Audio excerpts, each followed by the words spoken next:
So I thought of putting you two together because we're doing a course on Gurdjieff and Christianity with Luke in October. And Brennan has been speaking a lot about what he calls metamodern Christianity and this metamodern spirituality.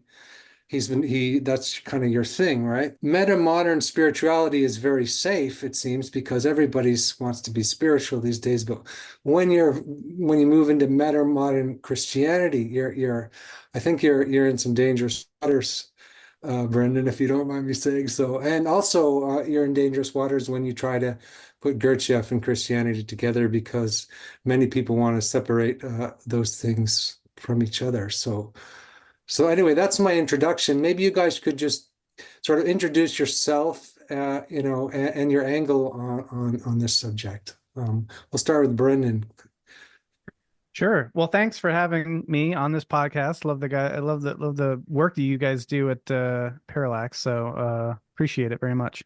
And Luke, pleasure to meet you. Looking forward to chatting about this topic. Yeah, the only well, one of the other things I would just throw in, maybe to slightly contextualize that a little bit further, is that I am the director of Sky Meadow Institute, which is sort of a metamodern center of thought. And we have a press, and we just published now 2 volumes of that book series, or kind of the catalog that we're putting out through the institute. But the first one was Layman Pascal's work on Gurdjieff, Gurdjieff for a Time Between Worlds. So I really appreciated getting to read and edit that volume and work with Layman on it. And so a lot of my Gurdjieffian angle will be from that lens, sort of.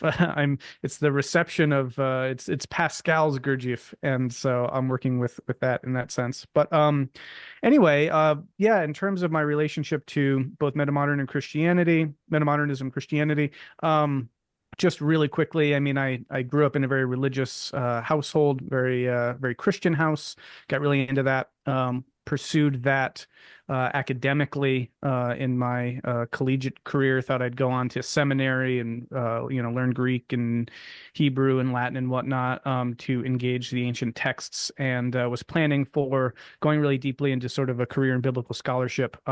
But then that sort of upended my whole conceptions of what the Christian faith was all about in studying it. And so that set me on a kind of different trajectory. I later on discovered metamodernism around 2014, and that itself has gone through a couple of iterations with different folks talking about what that means. And so at this point, I kind of bring a perspective informed by both of those to my work. So I've got some kind of chops in sort of the biblical studies, Christianity space, but I've also been engaging with metamodernism for over a decade. So I've been trying to articulate a notion of metamodern Christianity, which is something we can talk more about, obviously, but that's briefly just about me and the work I'm up to.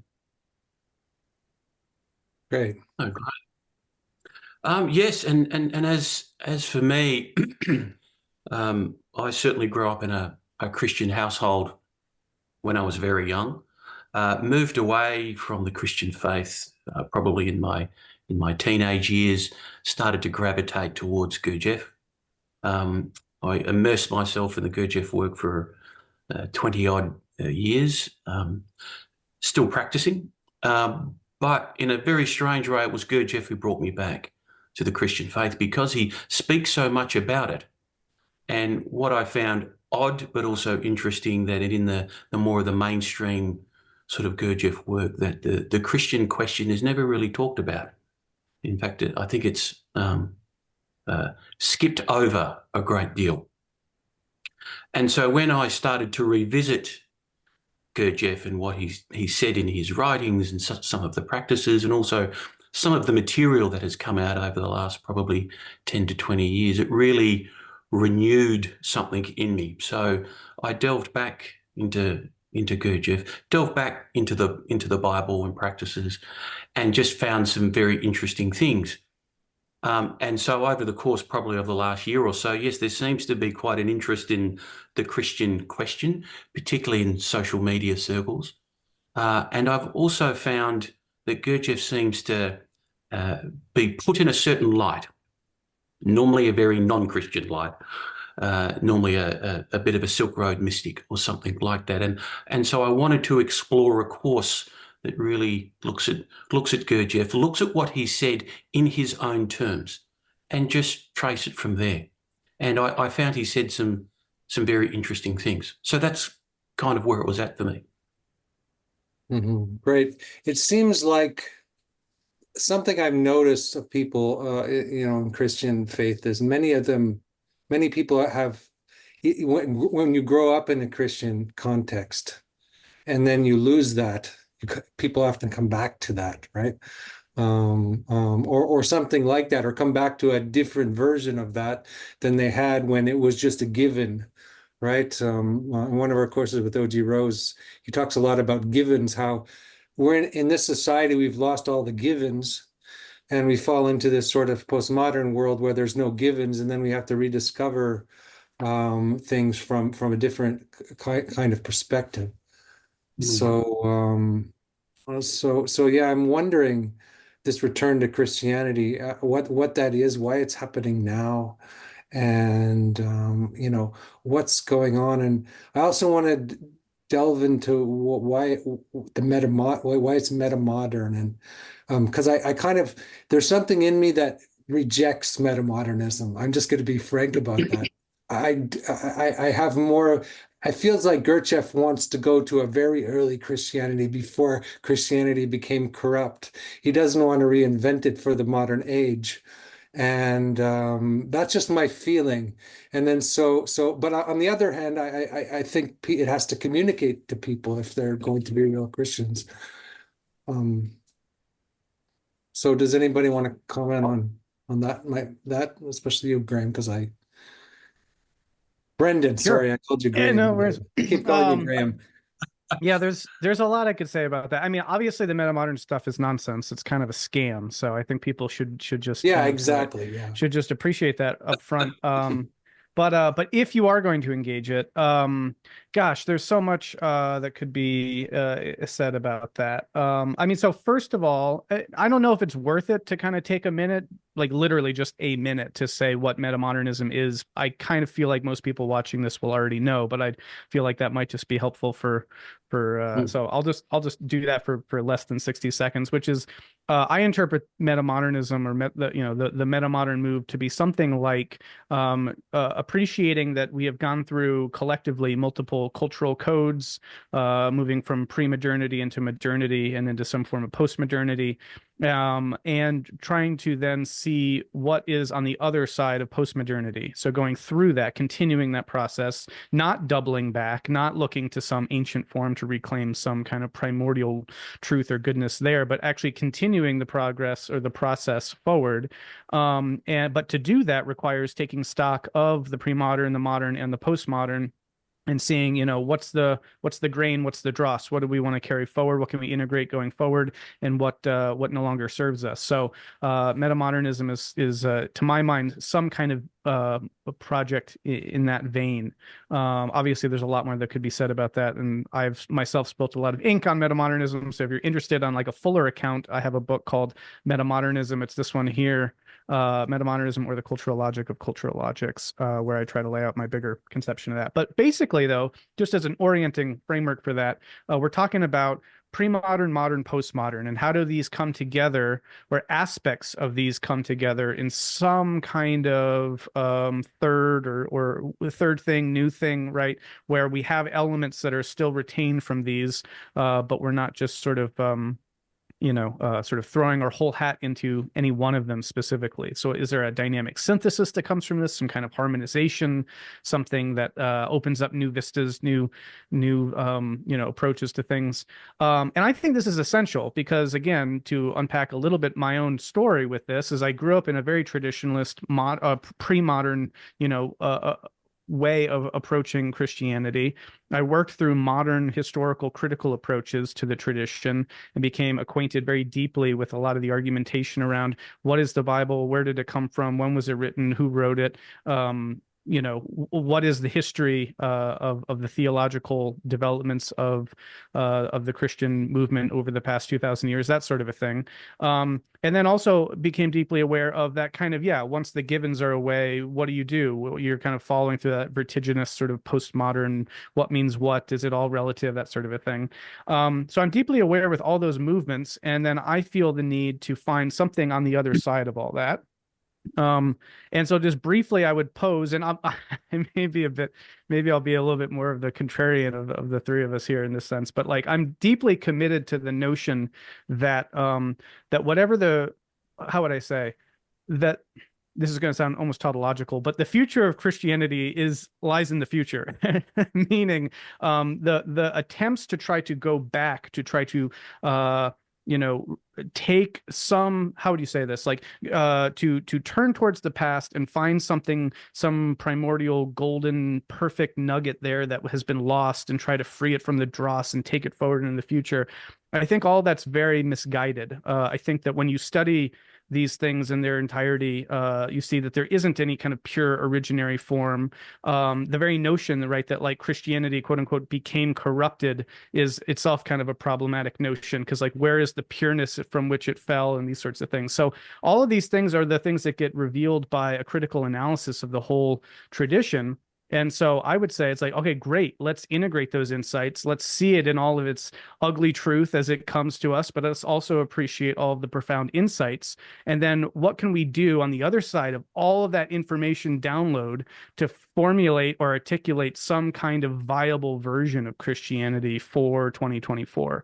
That would be how I would kind of conceptualize a project to frame a metamodern Christianity. Anyway, that's a lot. So I'll pause there. And so before I pass it to Luke, can I just, because I started off, being a little bit, antagonistic to metamodernism, but I want to just explain kind of what I fear about it first, because, it makes sense, of course, that we need to articulate the tradition for the times we're living in, and all of that makes sense.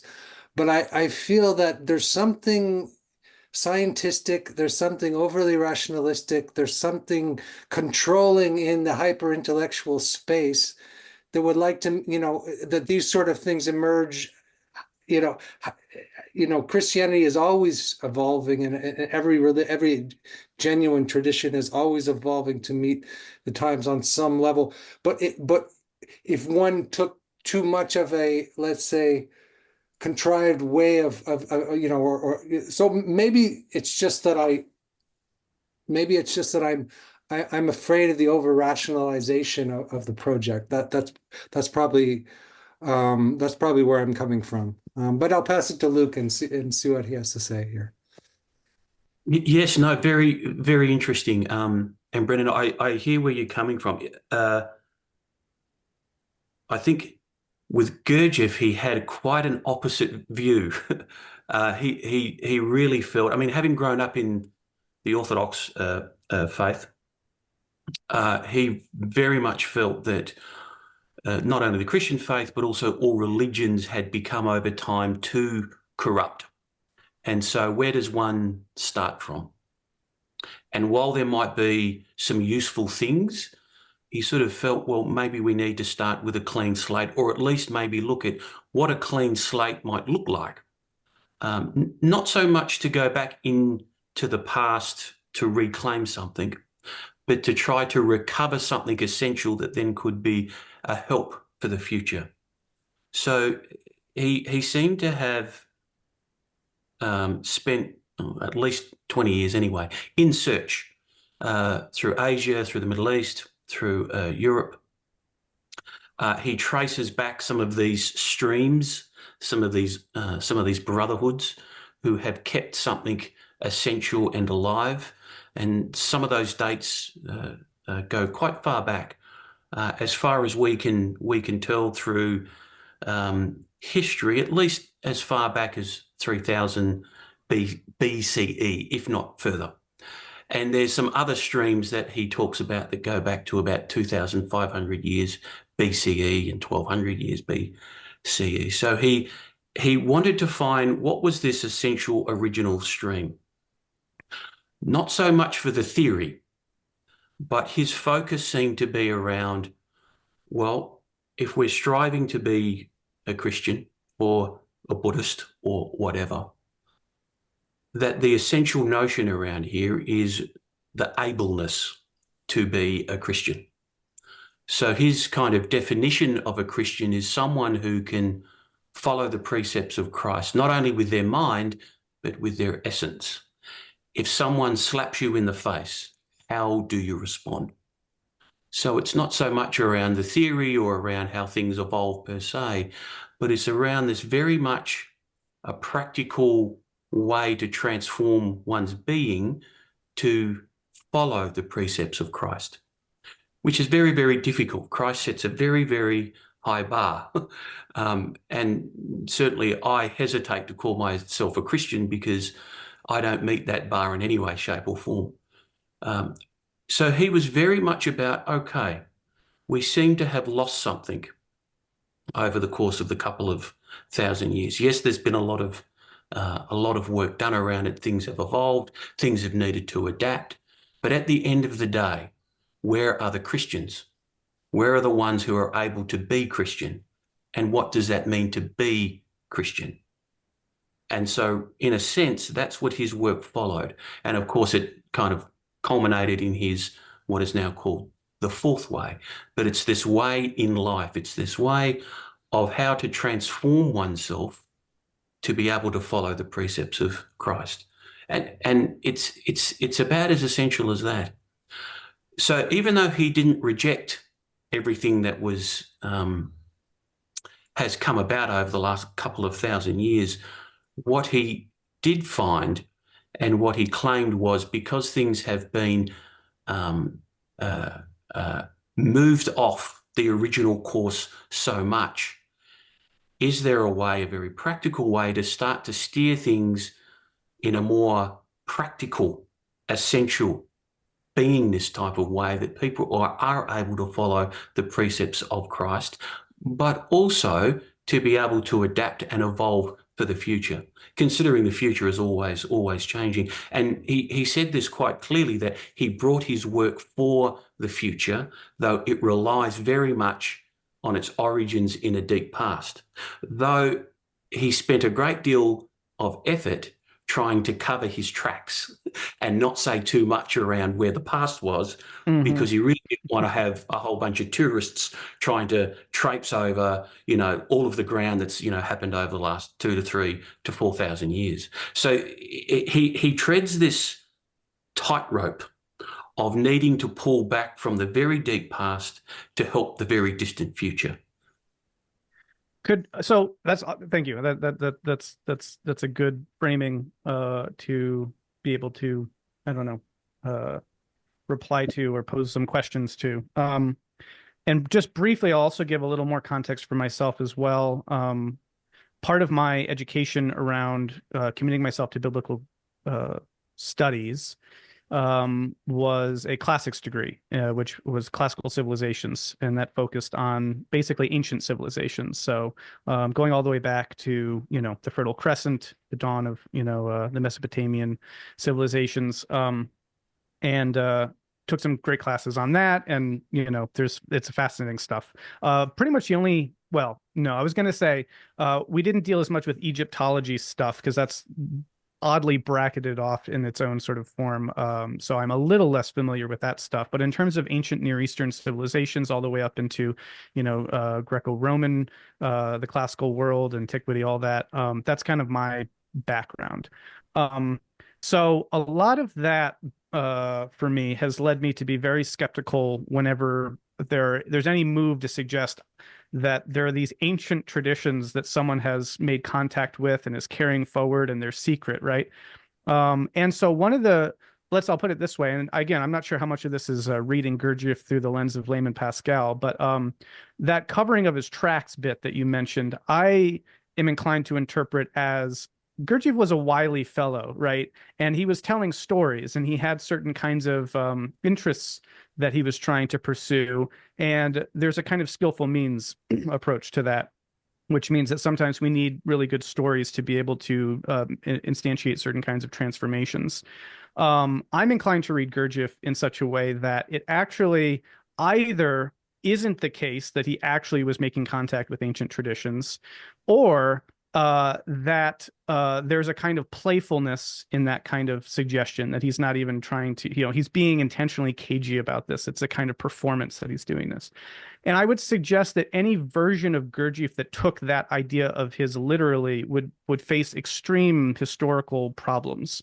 I don't know what a spiritual tradition from 3,000 years ago of a secret brotherhood carried forward, like and so that would then become a question of like, what does that refer to? What are the evidences for any of that? What's really getting gestured to here? And then more specifically, given that Christ came in the first century CE, how does 3,000 years before Christ in those spiritual traditions relate to what's happening relative to the advent of Christianity? So those would be some questions that would come from a framing like that. And I'm very fond of, but I mean, happy to be disabused of as well, the framing of Gurdjieff as sort of a playful, almost postmodern trickster telling stories about ancient secrets that he's uncovered in order to, paint his own version of reality. And also, by the way, there's a very well-established pedigree of folks doing that sort of thing. Like Plotinus, right, is not really drawing forth truths in Plato. He's telling his own philosophy, and he's using Plato to do it.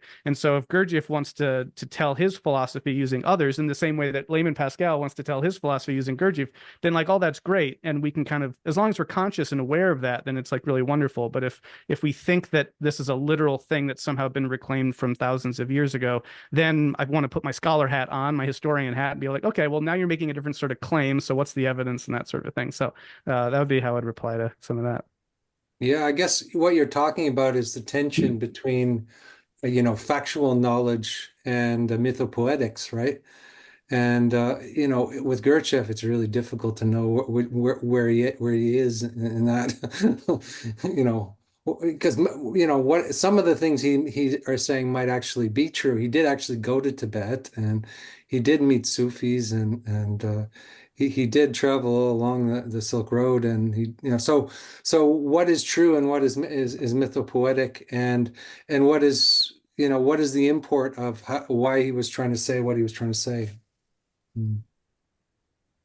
Yes, it's always hard. I know some of his pupils, kind of particularly Bennett, did a retracing of Gurdjieff's steps, and he writes a lot about it, particularly the history.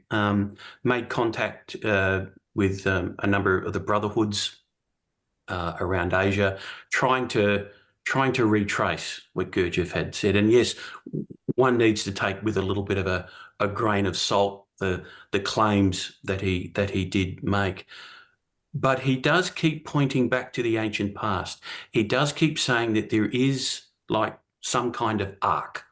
There are a number of people in the world, a number of groups who are keeping something alive. And in fact, it's quite essential to keep that alive. And he mentions a number of different groups in various times in history. And particularly around what he spoke about with the fourth way is that it seems to be governed by its own laws. It will peek to the visible kind of veneers of history when it needs to. Particularly Bennett makes this analysis. He wrote this wonderful book called The Masters of Wisdom, where right at the very start he points out the difficulty in trying to trace some of these streams, some of this living work that he calls it. But he does point to some periods in history, and also particularly now, where there seems to be some kind of help that gets injected, and the movement of humans and the way that our kind of political kind of infrastructure works somehow seems to take a bit of a different path. That is, we don't seem to be killing ourselves as easily as what we could be. So he traces all of these sorts of things. Some things he can verify. Oh, yes, So Gurdjieff claimed this, and we know that, and there are some exercises and ideas that he clearly got from this line, from this line. But when we stretch right back to the ancient past, this is where Gurdjieff's claims become very difficult to verify. Though in all of his writings, and certainly in the teachings and his practices, he's always pointing to this ancient past. What's interesting, I find, is that this also has a correspondence with his practice, because where he says that the saving grace for us humans in trying to be able to follow the precepts of Christ is not in our consciousness, but in our subconsciousness. It's this kind of ancient past that is within us that we need to make a contact with, what he calls conscience. So for him, the practices as well as the history almost have this strange collaring of we need to look back into the past to help the future, but not be anchored to it, not be shackled by it. So there's a number of very interesting threads that I think Gurdjieff tries to weave, but you could pull him apart for the next 1,000 years to see whether what claim is right, what's fact, what's this, what's that. But I think in many of his writings, like what Andrew was alluding to, he's trying to pull this whole picture, that the whole of history is really the whole of us. And if we want to know where we're going, we need to know where we've been. We need to know where the pitfalls are. Why have we gone off on this path rather than that path? And particularly when it comes to Christ, particularly when he says that there was a Christian faith many thousands of years before Christ. What does he mean by that? And he also states very, very clearly, almost in an offbeat way, which is a very kind of Gurdjieff thing to do, that the original teachings of Christ are the best kind of basis for any spiritual pathway, both now and into the future. And that strange claim is above and really puts a higher amount of importance on the teachings of Christ than in his own work. So he's trying to bring this fourth way, but yet he actually puts Christ, the teachings of Christ, the original teachings of Christ, on a much higher kind of level. So by the original teachings of Christ, you mean teachings that happened 1,000 years before Christ, which are arising in what, mystical visions or something like that? Or like, what do you mean? This becomes a very interesting question. He purports that the Essenes were founded in about 1200 BCE, and that they were the ones who helped train and prepare Christ for his mission. He also claims that they have kept intact the original teachings of Christ, but he never alludes to what those teachings are, though he makes a number of kind of different claims about various spiritual practices that have occurred over history. Some of them seem to be in myth, but all kind of point to this sense that whatever the original kind of teachings of Christ are captured within his fourth way. So this is very kind of interesting. So it's hard to take where he's coming from, but he keeps pointing back in time. Yeah. So, I mean, we could use this as sort of a, like a interesting compare and contrast, like a vision like that versus, what I would be trying to advocate for is more of a metamodern approach to the Christian tradition.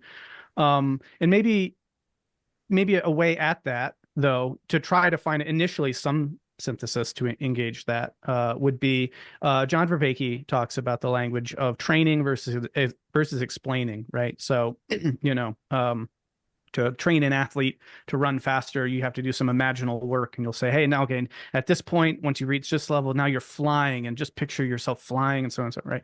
So there's certain kinds of mythopoetic activities that we can do that actually have, beneficial aspects for how we can perform and be better people in the world.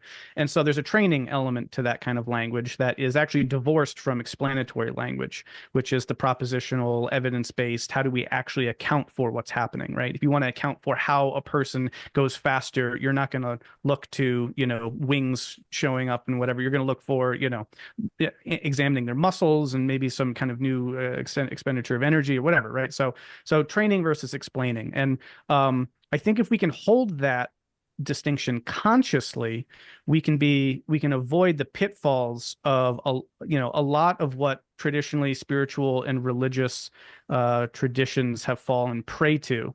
Andrew, you brought up being concerned by the rationalization of metamodernism, but I also think that that's precisely its strength, right? Especially whenever you're dealing with spiritual claims, like what's real and what's, how do we engage spirituality, right?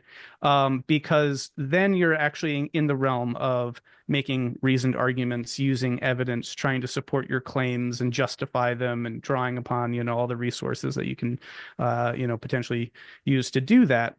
Whereas traditionally, if it's just, well, the God said, or the Pope said, or, but this is a secret tradition that's been handed down in esoteric circles for millennia, and no one can point to you to the actual sources, or, oh, I just translated these secret golden tablets alone in my room, but no one can see them, right? So like, there's a role for rationality in trying to avoid some of the worst aspects of the spiritual religious traditions that wind up going off the rails because they're not rooted in reality. But there is a potential synthesis there, and being able to recognize that the language of training serves a purpose, right? So if the belief in some kind of ancient society of wise sages, tending the light of the candle of wisdom through the millennia is a valuable kind of mythopoetic tool we can use to be better people in the world, then great, right? That's a language of training we can lean into. If, though, we're actually trying to account for the explanatory angle, then we actually do need to use things like history, evidence, right? That set of tools to be able to get at that. And I think one of the things, at least that a metamodern spirituality or metamodern Christianity would do, is just name that, objectify that. Let's talk about that. Let's see what happens when we use the different toolkits and what each set of pros and cons are. Also, to be aware that that's in consciousness now. So we're not going to do the things that happen when we unconsciously fall back on some particular toolkit and then certain things emerge and we wind up projecting, or we wind up doing this and that, right? If it's on the table and we're aware of it, we're in a lot better position to be able to navigate the things that can come up through these different modes.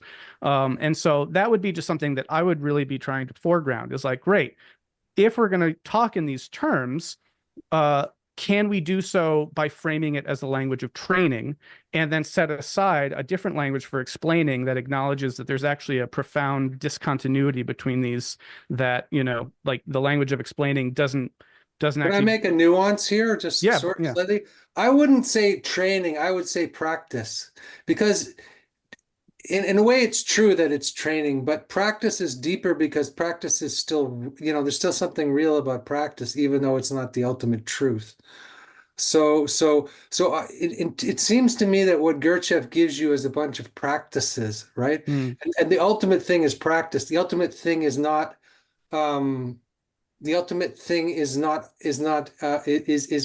is integrating that so deeply within yourself that it becomes wisdom, enlightenment, etc. Whereas just adopting a rational perspective or point of view won't get you there. In fact, often people get stuck there, and it's counterproductive. So I'm not saying that those things are not important. I'm just saying there's a certain level that they have to be you have to burn your bridges and go into the fire, so to speak. That's my point. It's not to be against rationality or analysis or any of those things. Just that's not the entire thing. And then I think we put too much belief. We actually have a strange religiosity when it comes to believing in that, which doesn't allow us to explore intuitive realms. But that might be just my disposition as well, that feels that way. Yeah, I mean, I would suggest the ideal would be if we could, have both, right? Like if we could toggle between both of these frames and see what they afford us at each level. I talked a little bit about this with John Bhencke in a podcast on this sort of topic, is right, like training, explaining. How can we toggle between our intuitive, praxis related, sort of more, intuitive mythopoetic perspective, but then also not lose touch with the kind of grounding of how can I justify this? What's the actual evidence for this? Am I not losing touch with reality, right? I think one of the things also about integral frameworks, right, is that they tended to foreground this. Like, isn't it really interesting how the sage, the magus, the guru has a lot of mystical insight, but then at the kind of developmental level is like actually strangely backward and regressive in terms of things, beliefs that they might hold about reality. And so one of the things we would be trying to do a more integrative form of not just spirituality broadly, but Christianity specifically, is how can we also bring that developmental depth to the tradition as well. And so being able to bring to bear the entire set of tools that rational analysis affords us to keep us on track and not let us get detached from reality. I think that that's really crucial. So I wanted to say that on the one hand, and then briefly touch on another point, which again is a profound different orientation, which again I see as being a really key aspect of at least the metamodern Christianity that I'm trying to espouse, which is that most people in approaching religious traditions maintain a kind of golden age mentality that the truth was in the past, that it's like if we look to the past, there we will find the originary currents of insight, gold, wisdom that were handed down either through revelation or through the insight of the sage or whatever. And then there's this falling off, there's this, like a decadence that sets in, and you see this in the Steel Age traditions themselves, whether it's the whole stories of fall and redemption, or the Kali Yugas and these these ages of sort of growth and decay and this sort of a thing. The Greco-Roman tradition obviously has all this kind of golden age thinking, and so that has that's a cognitive bias that we as people seem to inherit. You see it cross-culturally, and so we tend to approach religious doctrines in this way, and we say that we need to look for the truth in the original. And I think that that's more or less, I mean, I'm inclined to say anything's just wrong. I'm sure there's value there, obviously, right? But like, what I'm inclined to say is, I think we will be much better served, at the least, if we reorient ourselves and flip that script entirely. That actually, that if we look towards the future, or more correctly, if we look at the whole broad developmental trajectory of these things as a whole, that is the arc we should be following. And there's, I mean, I could go into all the reasons why I feel like this is a very valid and crucial kind of switch of perspective here. But especially in a time when we're, experiencing this complexification that's leading to breakdown, meta crisis, we need more complex thinking. And we talked earlier, I think Luke raised the idea, or maybe it was you, Andrew, about like, we are seeing this return to Christianity and what's up with that, right? But we also know that in times of chaos and confusion and uncertainty, people do tend to look to more stable, comforting, kind of familiar terrain, and aren't as sort of adventurous to explore the complexities of things. And so I'm very concerned about the way that Christianity is coming back into the conversation as sort of a return away from the complexities of postmodernism and modernity to try to find this sweet, comfortable bosom of, the religious tradition. Whereas I want to say, no, it is through modernity, it's through postmodernity and beyond that the very qualities that we see of value in the Christian tradition are developed and continued and extrapolated.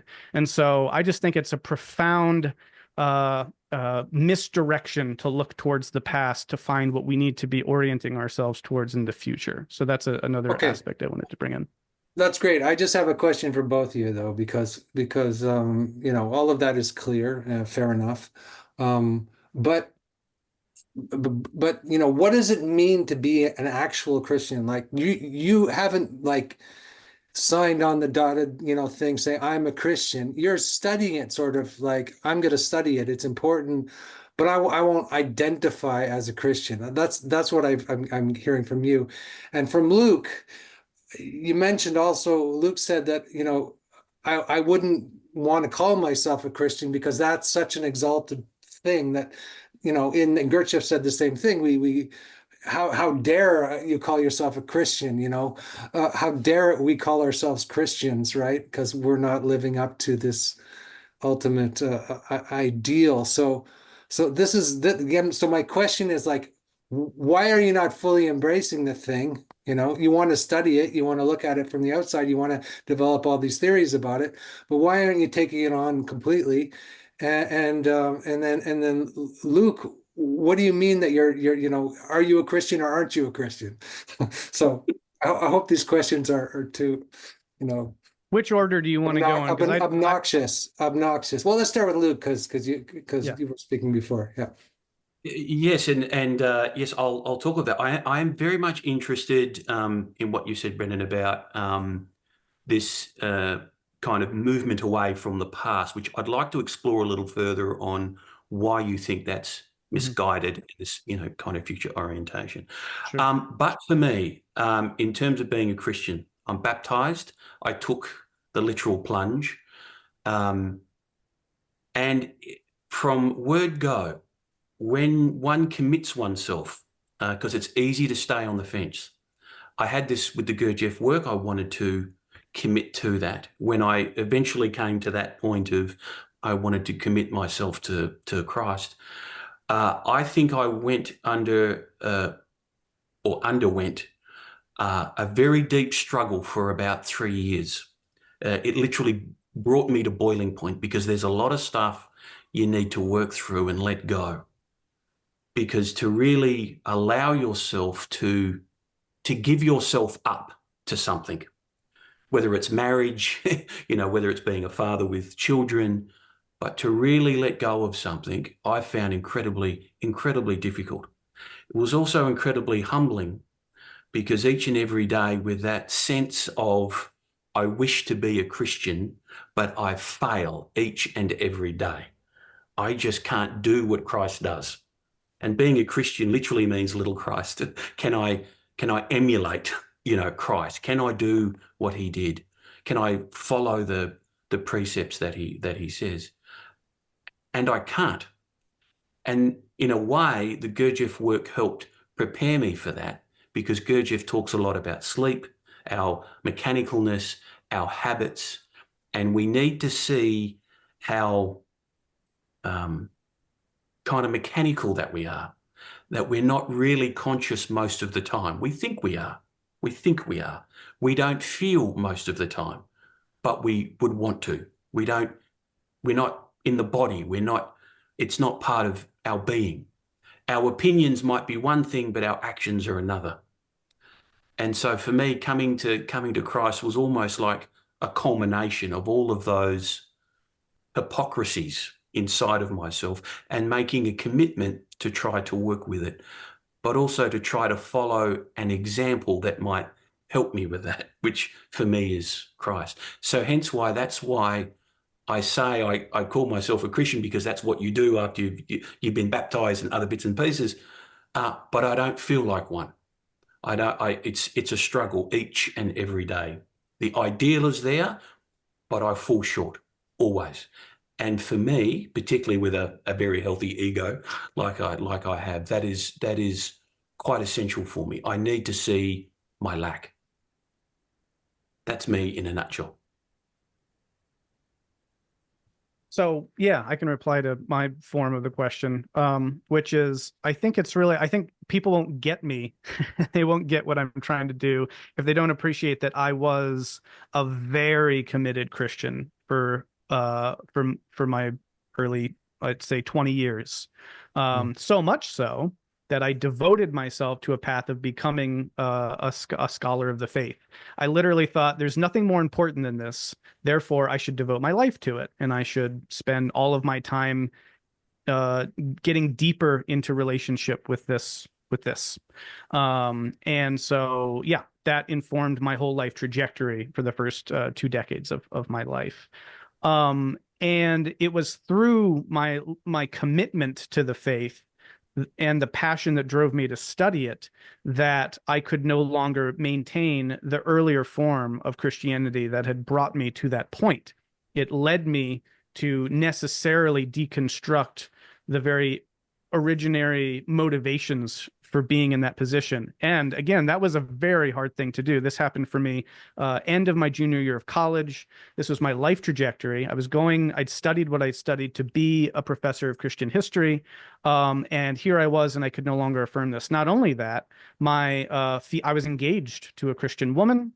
And so my whole relationship was also hinging on me believing in all of this. So to say nothing, of course, of all my family relationships and all that.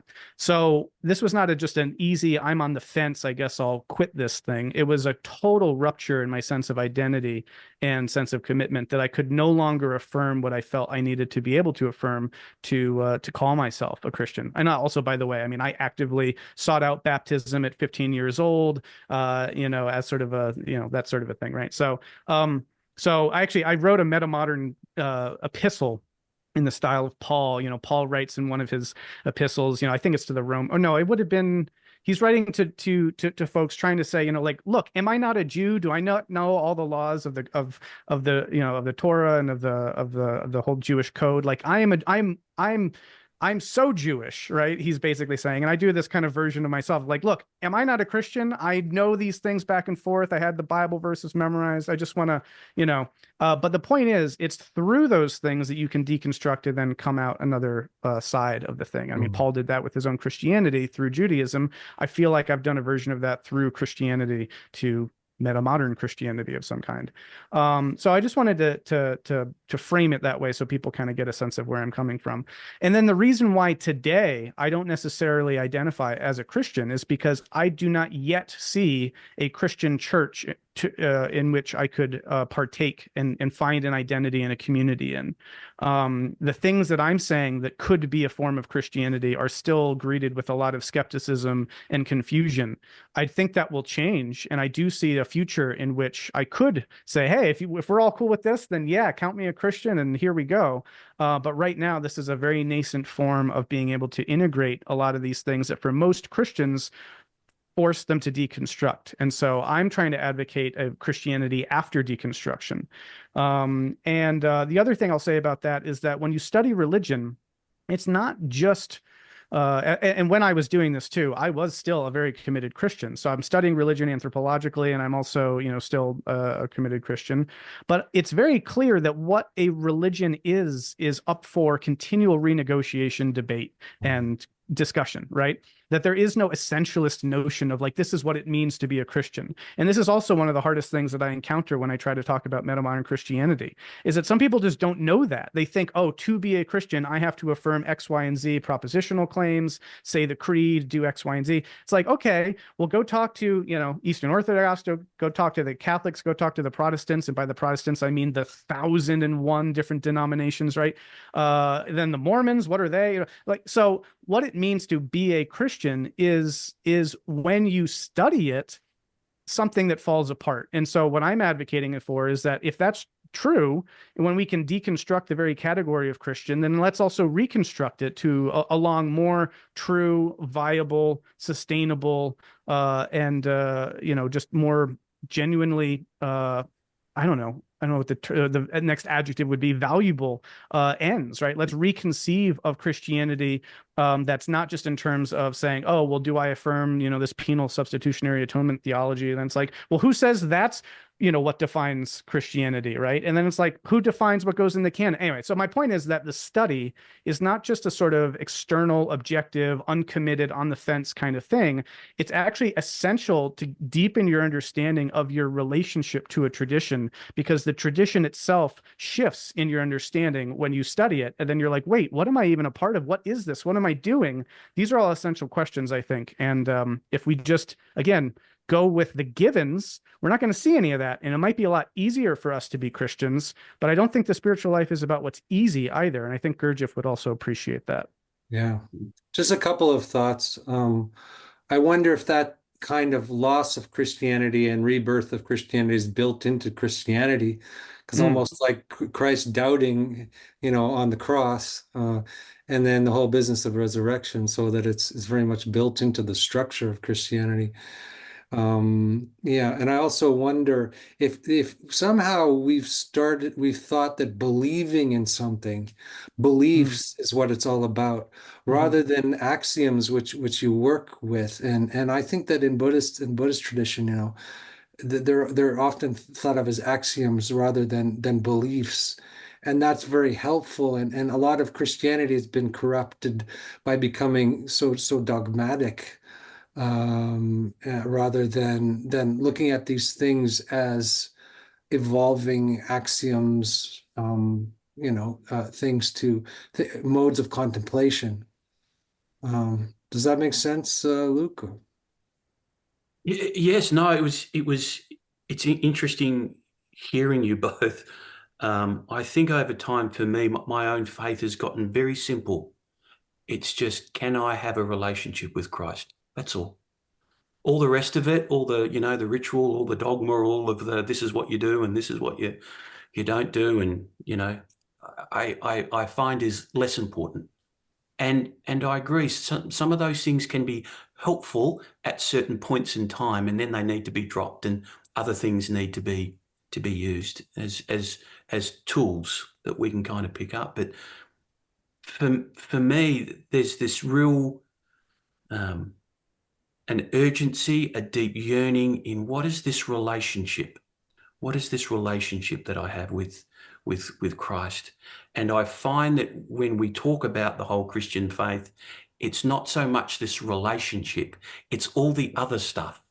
It's all of this other So, thing that so everybody Luke, gets so I'm hooked up on. interrupting here, but I just have a big Yeah. thought, and forgive me, and I'll let you continue. But so, would you say that being a Christian means that your primary orientation is towards Christ, and basically that's it, right?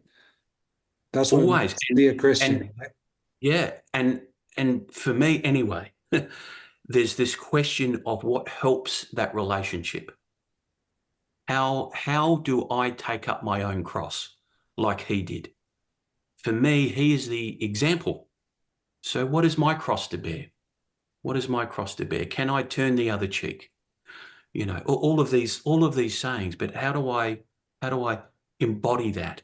And for me, I need to constantly look to Christ because he's the ideal. But I've also found that Gurdjieff and his works, which are kind of methods, a teaching, tools, and orientation, have very much helped me with that because the question for me will always be a practical one. Yes, I know I may need to turn the other cheek or love my neighbor or love my enemy, but how the hell does anyone do that? He did it. I find it terribly difficult. Someone insults me and I want to rip their head off. How do I love them? How do I have something in me that can love? That's the And so, practice thing too, isn't it? I mean, it's yeah, no, the it reason is. I never became a Christian is because I didn't, all I heard was propositions about reality. Oh, you should love your neighbor, blah, blah, blah. There were no practices. Whereas when I How went to do you do it? How Buddhism do you as a do it? young person, all it is practices, you know? So, Yes. so, so I think if there's a metamodern Christianity, it would have to be a combination of those two things.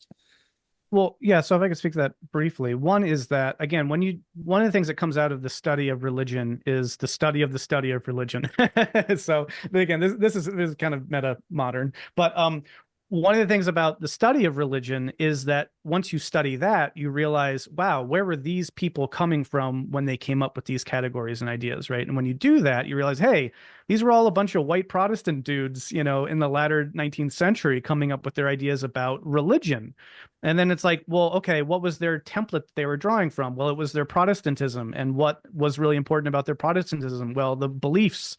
And so you have this whole era of sort of thinking about religion through the lens of belief that gets sort of created out of this Protestant centric perspective on what religion is, and totally ignoring all the praxis based, ritual based aspects of other traditions, right? I mean, if at the time it had come primarily from, say, certain kinds of Catholic thinkers, then there'd be a lot more emphasis on ritual and praxis, and a lot less on. All right. So, point is that, like, you know, we have to kind of take into account not just the historical context of things, but also the historical context for the reflection, all this.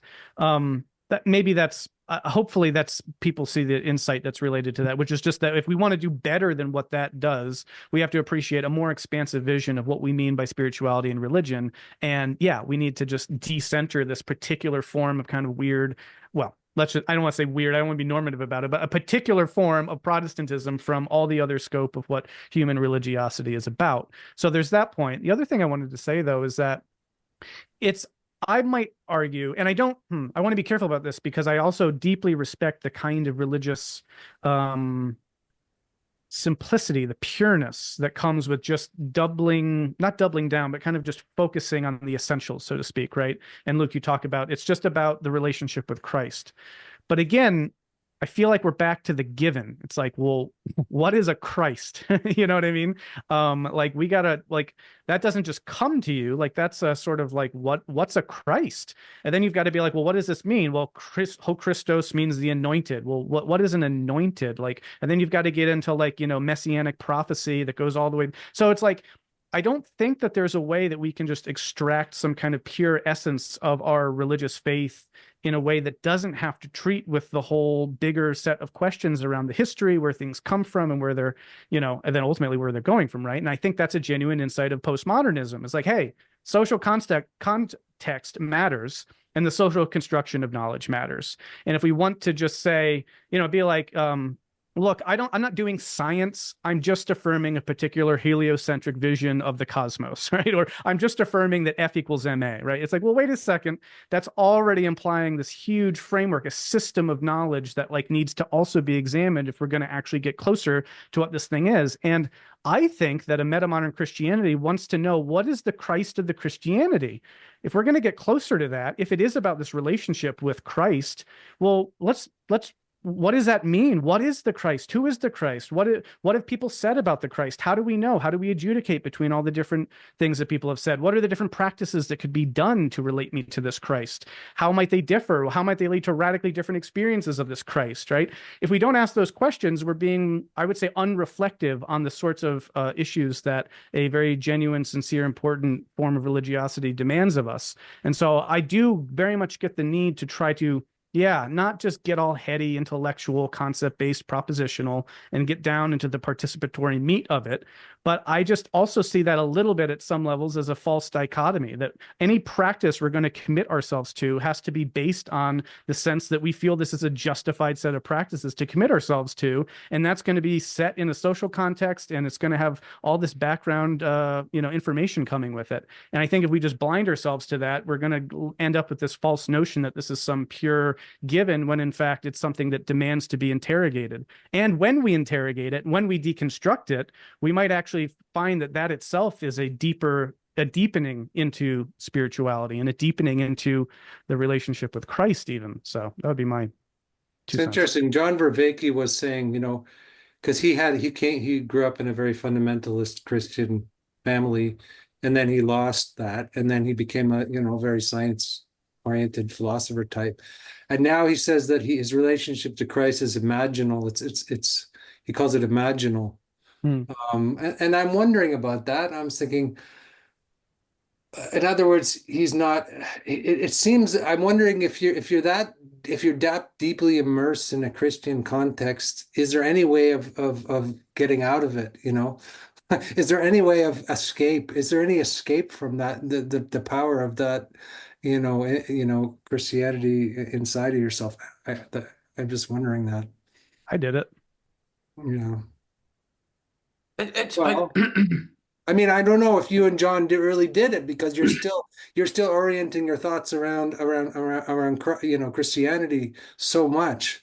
So I don't know if that's an escape. I think it's maybe you're just deepening and refining. And a lot of the people I know who are Christians sort of have a fraught relationship with the church, but have a deep mystical Christianity at the same time. Anyway, sorry to talk so much. Please go on, Luke.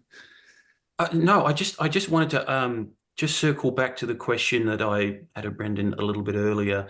Why this kind of reticence to move back into the past? I mean, even to Christ himself, really, which would have been the most purest form of the gospel. Yeah. Uh, what's your reticence there? Certainly for Gurdjieff, it was the corruption, and that to look back was, in one sense, fraught. So he wanted to, in his words, look even further back. But your sense is to not look back, if I get that, but to look forward. And I suppose the question is how does one look forward? Yeah. Well, and I wouldn't say we don't look back. We need to look back to understand the present and the future. Definitely. Yes. Essential.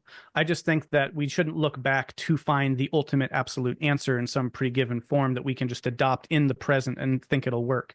And I appreciate you asking the question because it is a big part of my conception of a metamodern Christianity.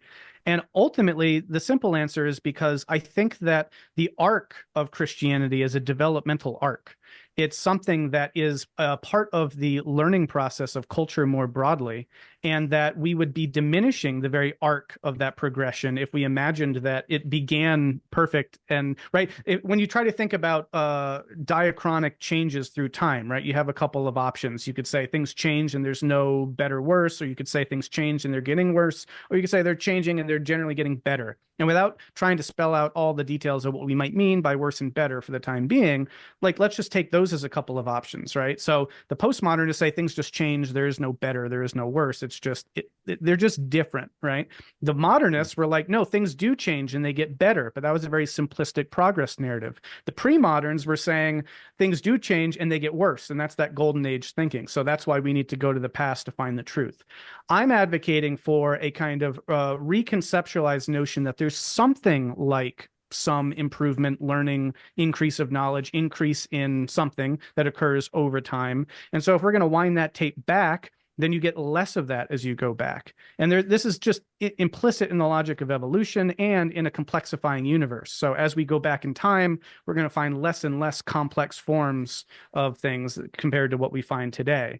Now, this gets into much broader stuff, but I do think that there is a normative aspect going on here, and that's a big, almost theological claim that I'm willing to unpack. But that's also not just a kind of speculative thing. It came from studying religion, and it came from studying the kinds of structures of thought that show up at different points in cultural evolution. And when you look at that progression, you know, you do find a increase in the recognition of the other, the deepening sensitivity to the other, and expanding moral consciousness. And so I think that if you compare, you know, the movement from an agricultural civilization, you know, like let's just say Rome, right, to then this axial age shift that occurs around 500, and the kinds of moral sentiments that come online and the kinds of cognitive capacities that come online around that period, that's improvement. That's like we've deepened in something. Something has gotten more complex, more nuanced, more sophisticated. And when you look at the morality of a Socrates or a Plato or of the Hebrew prophets, right, you see a real marked shift compared to what was going on before with, you know, various kinds of just general slaughter and maybe human sacrifice and this and that, right? And we don't have to get simplistic, and we shouldn't, about these kinds of simple progress narratives. It's not a simple progress narrative. It requires a lot of complexity to figure out what the underlying mechanics of this are. But if you want to take the big stand back, big picture perspective gestalt of it, there is a movement over time from these early agricultural imperial societies to the kind of moral insight and cognitive insight of the axial age, of which Jesus is representative, into then later on the continuation of this trend into modernity with the rise of, you know, universal human rights and this sort of a thing, and continuing on into postmodernism, where we appreciate what got left out of the story and the marginalized identities. And as Martin Luther King Jr. said, you know, there is a moral arc to the universe, but it's long. I ascribe to that. And so if you take that frame of reality seriously, then it doesn't make sense to look in the past for the most complex, advanced forms of human spirituality, morality, etc. It would I don't think look anyone's saying, though, Brendan, that we should go back to some golden age. I think it's a spiritual point, really. It's like, you know, there's the Garden of Eden, and then there's the movement towards the city of God, and that's kind of, it's not that we want to go back to the Garden of Eden, you know, but there that's is the also whole Christian narrative, is to go back to the Garden of isn't Eden. isn't it to build the city of God? Isn't that a step up from But that's whereas imagined going back is just returning to the childhood state. I would say that, the spiritual gestalt is recognizing the primeval, nowness of everything, which contains the intelligence, of the divine within it. It's not a going back. It's not a Well, return. It's here, not a regression. It's not like this Freudian back yeah. to the womb thing. I here's one last thing on that, and then I apologize for how much I'm speaking, but so just that it's there. It's multiple angles to this. I mean, we literally have been talking about this notion that there's been this insight wisdom tradition that's been just tended throughout the millennia, and that is what needs to be ultimately kept alive, that somehow escapes this developmental arc. So like that's very explicitly what I'm responding to. But also when you study Jesus and who he was, then we need to be careful about trying to clarify, are we talking about the Christ of faith? Or are we talking about what actually happened from a historical standpoint, right? And then this becomes a big messy bit, and it's maybe a different conversation, but like we can look to that Christ of faith as that ideal, the way you're talking about, Luke. But if you're actually going to be talking about who was the person in first century Palestine, what if it turned out he was actually more of an apocalyptic prophet, who did a bunch of kind of various intense political stunts and went into the temple and overthrew things there, believed in hell and believed that, half of the world was going to be cast into Gehenna. One could go on, right? If you study historically the person of Jesus, it becomes a lot less of that kind of idealized form of the past that should be recreated. And similarly with Paul, right? If Paul's just a stone's throw away from the original purity of Christ or Jesus. But if you read the Pauline letters, he's talking about women shouldn't preach in church and this sort of a thing. There's all this notion of the imminent end of the world. There's demons and all this stuff, right? I mean, Jesus himself was primarily a kind of exorcist of demons so that people's, diseases would be healed, right? So this is a very pre-modern notion of reality. And then the question is that the actual ideal that we want to be aspiring to? Or is there some other ideal? Is it this Christ of faith that's actually a more imaginal concept that we're actually projecting and might actually be aiming ourselves towards in a future Why state, not but not both? actually looking at the past? Why couldn't Jesus be a shaman healer and also be, something like, why couldn't it be both? Why it seems like there's like we don't want this vision, but we want this vision, and it wants to be a modern vision, and you know, it seems kind of linear to me.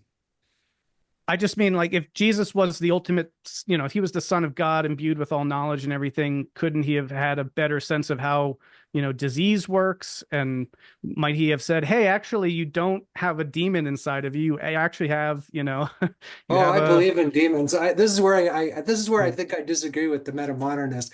I yeah. think there are demons, I think there Yeah. are angelic presence, all kinds of things. So anyway, but that's not something I can probably make an argument for.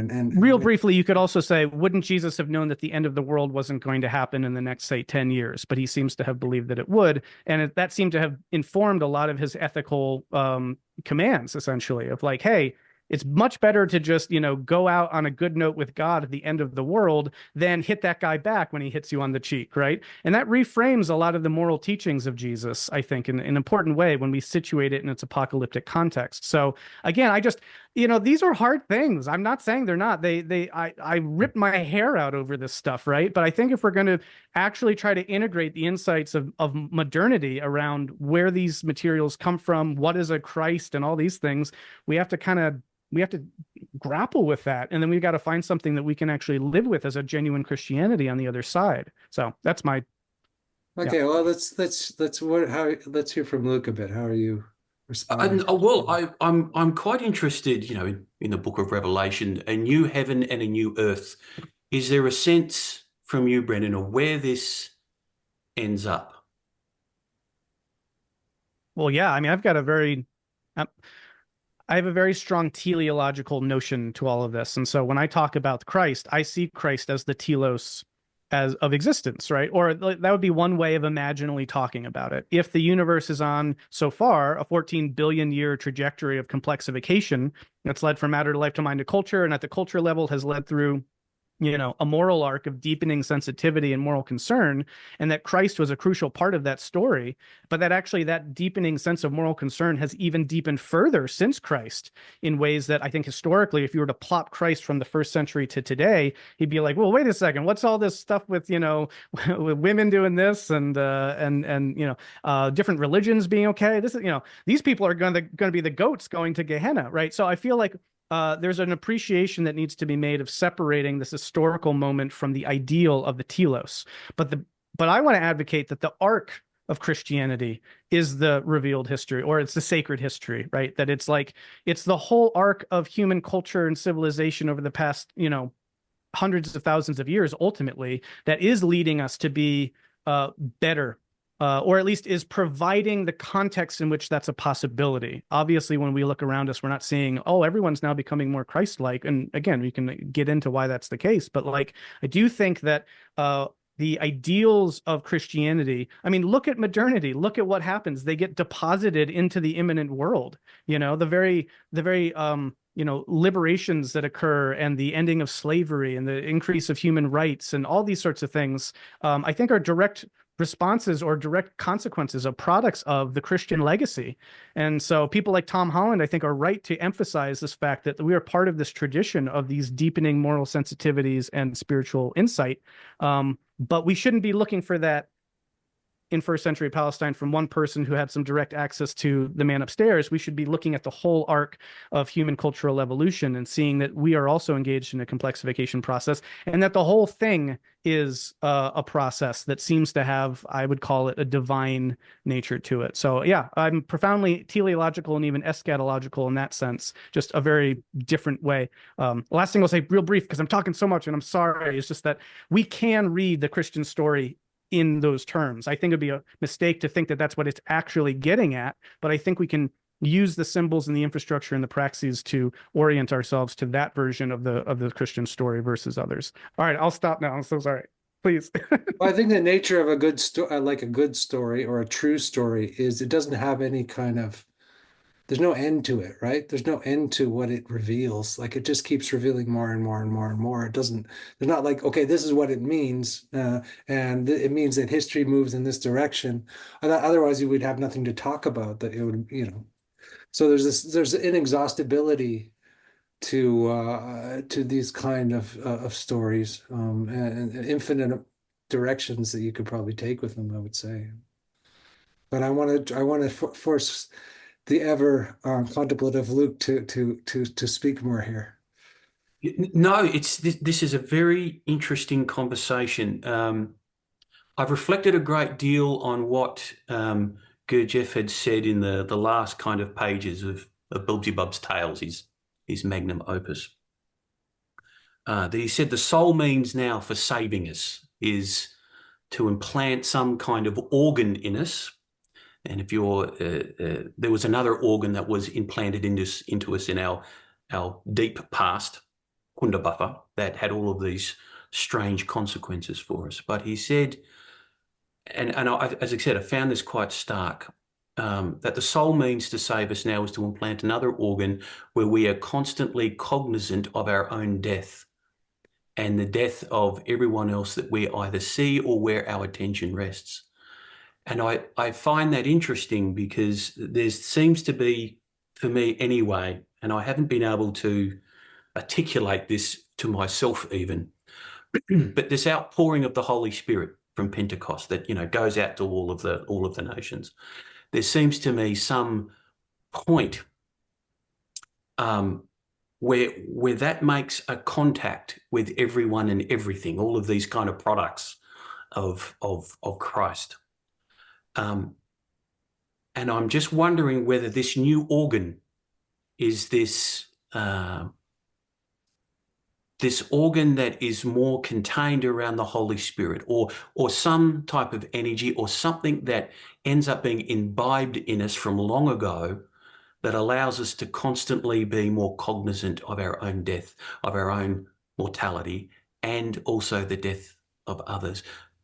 For Gurdjieff, it was that trying to contemplate one's own death, that all of those things that Christ had said, be humble, love, compassion, endurance, all of those sorts of things come when that happens. And in my own experiences, where I've been close to death on a couple of occasions, that feeling that comes with it, that this is the end, this is pretty final, seems to bring with it a divine energy. Let's just call it that. So when I reflect on where things might go, yes, more complexity, but I'm wondering if it also means something incredibly simple as that people over time, maybe our world begins to be turned around a little, and there is more of a reflection that we are all going to die. We're all in the same boat. And maybe that might start to change orientation of where we go. So I see there's almost a kind of like a bookend. Things start very simply, become very, very complex, maybe in this arc that you talk about, but ultimately marry something that's still very simple, that may be primordial or pure, however you want to talk about that. But this alpha and omega, trying to have a relationship between these two, I find very intriguing. So I wasn't quite sure whether you both have thoughts around that. I have thoughts, but I was talking so much. Andrew, is there anything? Well, it's just interesting in the notion of purity. It seems to be a taboo notion in culture at the moment. So when we talk about these things, there's all of this, I guess, Gurdjieff was, you're championing metamodern Christianity and all of the, good things that modernity has brought to us, and we should look at that. But we also need to be radically critical of modernity as well, for how it is dehumanizing us to such a radical extent. So so the complexity can be two things. It can be the richness of existence, or it can be this, it could be this integrate, machine that is so complex that it doesn't even look like a machine anymore.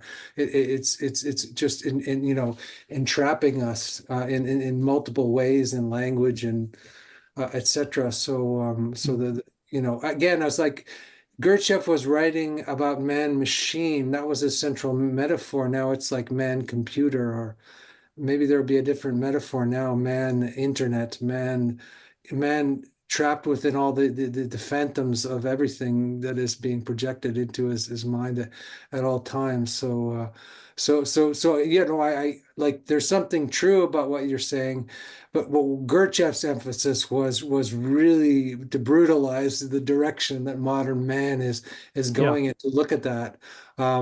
Which again, it doesn't mean we should go back to some original, and we could look at Girard and how he talks about the scapegoat mechanism in early civilizations being built on human sacrifice and all of that.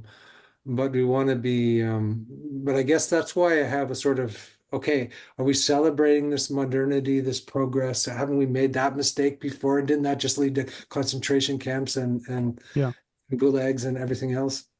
Yeah, I mean, so yeah, this would maybe be some of the last thoughts, because I don't have too much more time, but I would say on both of these fronts, one, I don't want anyone to take away that I'm just saying, hey, modernity, it's perfect, more of that, please, right? Nor postmodernity, right? Because obviously postmodernity is largely a critique of modernity. So obviously I'm talking about a synthesis of those two that requires that we take in the good of modernity, but also recognize the bad, and then try to see, what do we leave, what do we take forward. My entry into metamodernism came from a very reactionary, anti-modernist standpoint. And it's been incredibly enriching for me personally to be able to experience more of the complexity that, hey, things can be nuanced. Something can be good and bad, right? I think we want to jump to these knee-jerk reactions of, oh, well, look at all this terrible stuff. Well, I guess that's no good. And it's like, well, can we also say, hey, look at all this terrible stuff, and the same thing, look at all this really good stuff? Oh, that's a lot harder to do. That requires holding a lot more stuff simultaneously, and it requires a more complex notion of what this thing is.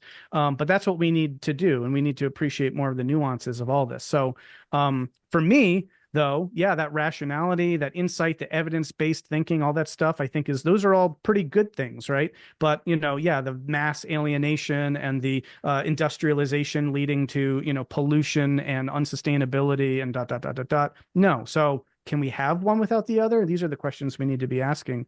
I would just jump to Luke's point, though, and I would affirm this, that there is this profound alpha omega thing happening here in this grand process, right? And for me, it is love, right? Now, whether we want to call that agape love or some other love, but it is love. And that is, what, as Dante said, what turns the planet and the other stars, or the sun and the other stars. That's what it's all about. And that is what is both singularly uniting things together across all these scales, but also experiences various forms of discontinuity as you experience across the complexity plane. When I experience love as a human being with a complex nervous system and, this brain using symbolic language and all this stuff, let's say for my wife, right? That's a very rich experience, and it has all this depth to it owing to the complexity of the organism that I am, right? But I also think that an ape experiences some version of love in the experience, in the emotion that she feels, say, for her offspring, right? And you can track that down. I think that there's discontinuity and continuity in this process. Now, when that tracks down, eventually it probably just shades into some kind of basic sort of attraction repulsion dynamic. But if it shades up and it continues going and it eschatologically increases to some sort of asymptotic, limit point, well, what is that but God? That is, ho theos agape estin. That is that's the ultimate. That's the telos. That's the omega. And so I think that we can see that deep continuity, that thread that unites all of reality in terms of that love of things coming together. And ultimately, I think in some form of some kind of, spiritual empyrean that unites us all in our unique differences, integrating our differentiation into some maximally complex, good, true, and beautiful thing that is ultimately an indescribable, ineffable love. So that's a kind of theological spin that I can very gladly bring to the complexity narrative. And I think that there's so much in the Christian tradition that affords us that way of narrativizing that set of realities. And again, for me to orient then to my life, to others, I don't necessarily need to be looking to the past to live into that. I can look more towards my own present experience, look to the past for insight, guidance, symbols, and context, but also be looking towards the future for where that's really going to be maximally realized. So that would be my metamodern Christianity in a nutshell. But I really appreciate this. This has been an incredible conversation. Wonderful. And I really appreciate you, Luke, for engaging with me. I appreciate the clearly the deep engagement with your tradition that you're involved with, and that is inspiring and beautiful. And so I also just get this wonderful sense of just love from you and a deep kind of contemplative equanimity and graciousness. So thank you very much for showing up that way, especially for me as I'm going off here about all these things and maybe my own hangups with the Christian tradition that I'm working through. So yeah. So Luke, any final thoughts before we close this wonderful discussion? Apart from just thanking you both, it is healthy to come to these things in a healthy way. I suppose for me, it's really highlighted a number of different questions. But my quest is, and I think in terms of where this all goes, is how do we marry the why, the what, and the how?